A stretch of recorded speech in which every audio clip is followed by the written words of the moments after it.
Now, if you spotted a strange object in the sky last night, you weren't imagining things. An asteroid the size of a blue whale has come within roughly 90,000 kilometers of Earth, giving stargazers a chance to observe the rare close encounter.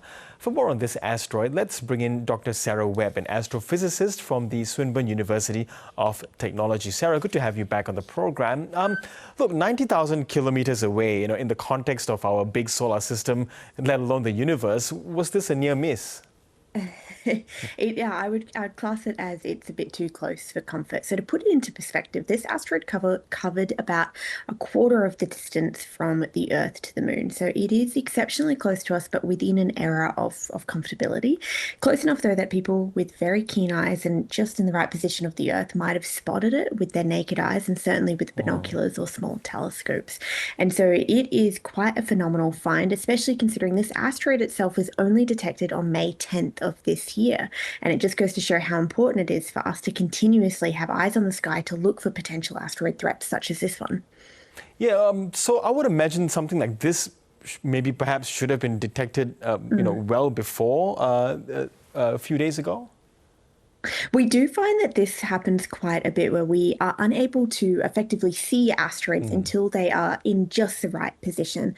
And so sometimes there are asteroids that are sitting too close to the sun or not able to be observed until we get chances or pockets where the sky is observed at the right time.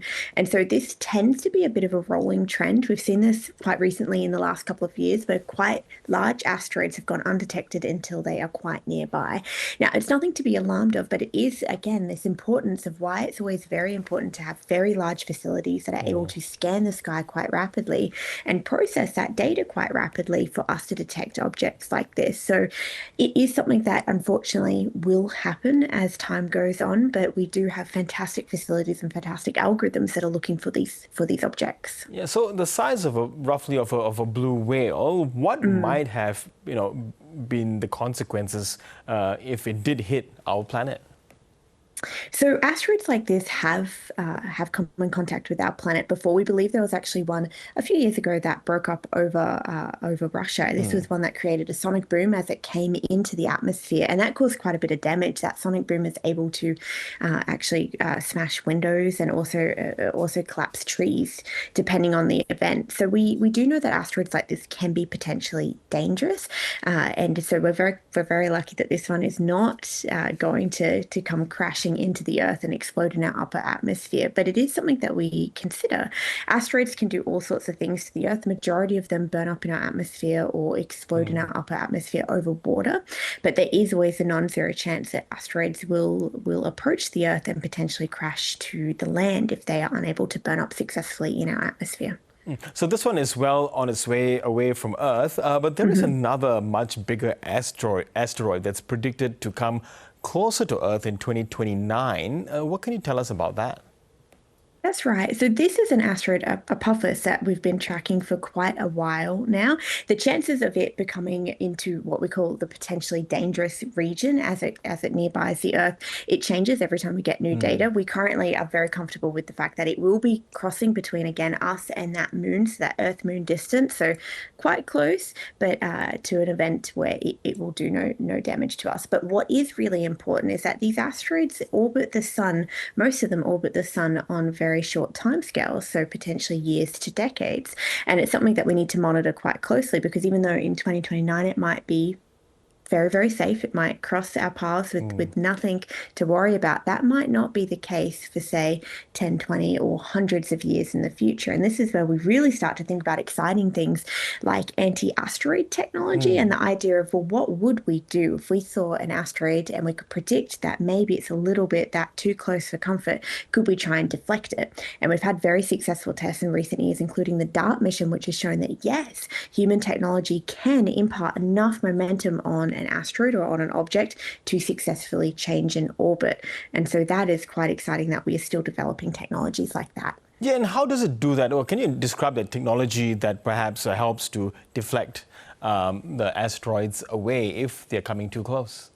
Yeah, I can. And so it's a really basic principle, this idea that everything traveling through space can be impacted by essentially a force. And so one type of force that we can do is called kinetic, a kinetic impactor. So if you have an asteroid and you're able to, say, have a spacecraft traveling very, very fast, tens of thousands of kilometers an hour, and you crash it into the surface of an Mm. asteroid.